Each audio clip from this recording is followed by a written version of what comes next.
Bismillahirrahmanirrahim. Assalamualaikum warahmatullahi wabarakatuh. Di video kali ini admin kembali berbagi informasi terkait penyelesaian tenaga honorer menjadi aparatur sipil negara. Jadi buat rekan-rekan semua yang lagi menonton video ini, silahkan disimak videonya dengan baik. Jangan di skip agar tidak salah dalam memahami informasi yang admin bagikan. Jika ada suara-suara berisik, mohon diabaikan saja rekan-rekan ya. Oke, tanpa berlama-lama kita lanjut saja ke info intinya. Seleksi P3K 2024 honorer punya waktu 4 hari lagi. Jangan sampai terlambat. Nah, di sini dikatakan bahwa honorer punya waktu 4 hari lagi. Apa maksudnya 4 hari lagi, teman-teman ya? Oke, ini informasinya 22 Januari. Kita cek bersama-sama. Pemerintah pusat sudah memastikan akan melakukan seleksi CPNS dan P3K 2024 dengan total formasi 2,3 juta. Khusus untuk seleksi P3K telah disiapkan 1,6 juta formasi yang merupakan gabungan jatah formasi P3K instansi pusat dan daerah.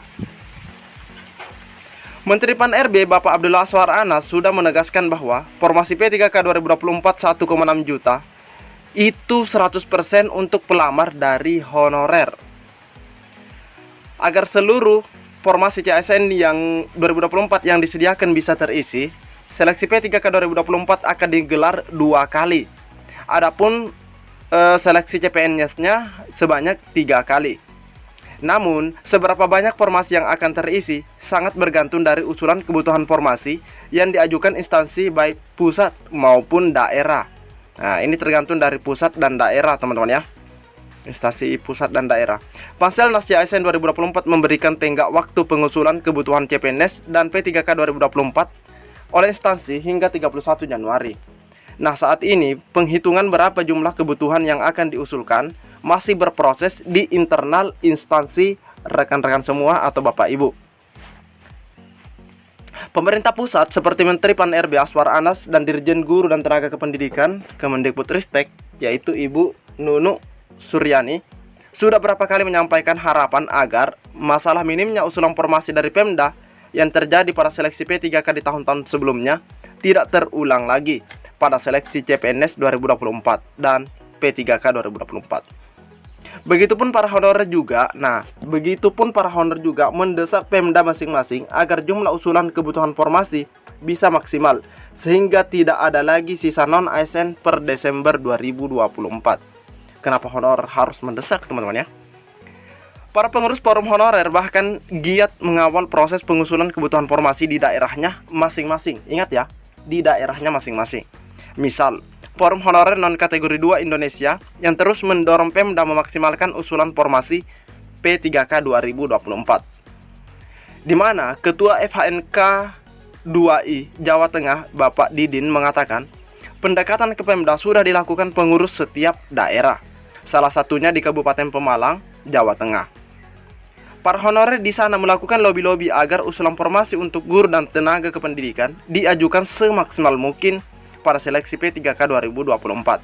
Jadi, kalau dicontohkan di sini dari Kabupaten Pemalang, di sini dikatakan bahwa melakukan lobby agar usulan formasi guru atau tendik diajukan semaksimal mungkin.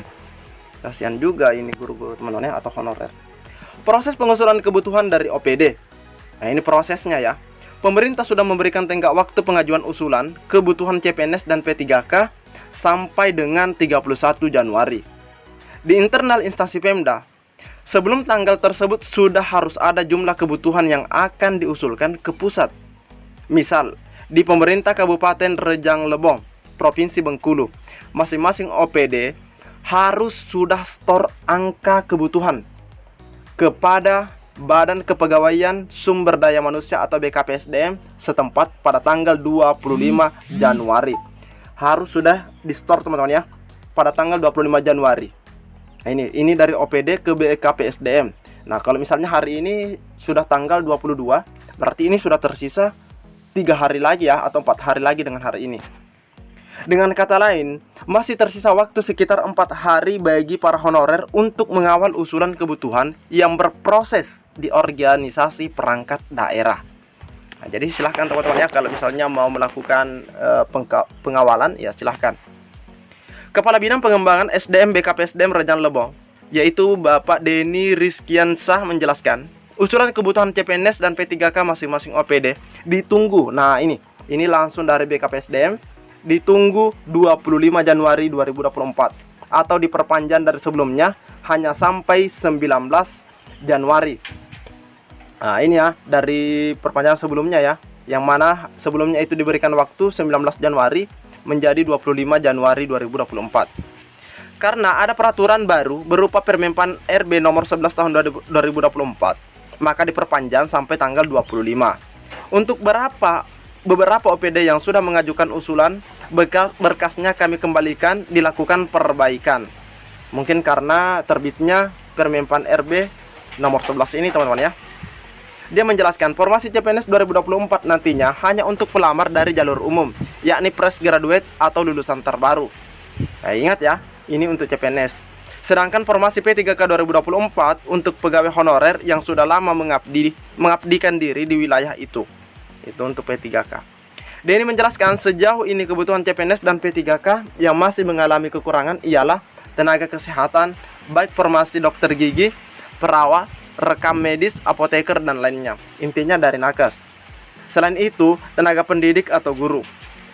Lebih lanjut dia menjelaskan, Kabupaten Rejang Lebong pada seleksi P3K 2023 mendapat kuota sebanyak 685 formasi, teman-teman ya.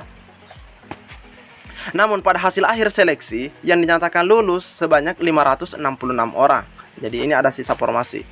Dari 566 pelamar ini, batas akhir melengkapi berkas pendaftaran berupa DRH yang dilakukan secara online dilaksanakan 16 Desember sampai 14 Januari. Ini sudah tutup ya. Ada 2 orang yang tidak mengisinya, sehingga yang melengkapi berkas sebanyak 564 orang. Nah, ini lagi-lagi ada yang tidak menyelesaikan DRH-nya.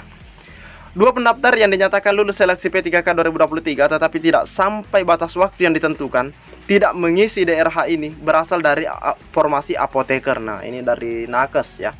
Keduanya dianggap mengundurkan diri dari proses seleksi P3K 2023. Sekali terkait apa yang disampaikan oleh BKPSDM dan juga dari Menpan RB bahwa usulan kebutuhan itu di sini dari tanggal 19, ini dari BKPSDM ya. Dari tanggal 19 itu diperpanjang sampai tanggal 25 untuk usulan kebutuhannya. Nah, teman-teman jika ingin mengawal terkait usulan kebutuhan ini, berapa guru, terus guru misalnya PKWU berapa, PAI berapa, atau untuk tenaga kesehatan, apotekernya berapa, rekam medisnya berapa. Nah, silahkan dikawal ya. Ini diberikan waktu sampai tanggal 25, berarti tersisa 4 hari lagi teman-teman bisa mengkawal jika teman-teman mau. Oke teman-teman ya. Dan di sini jelas sekali juga dikatakan bahwa CPNS ditujukan untuk fresh graduate atau yang lulusan terbaru. Oke, mungkin cukup sampai di sini informasi yang dapat admin bagikan di video kali ini. Lebih dan kurangnya admin mohon maaf. Assalamualaikum warahmatullahi wabarakatuh.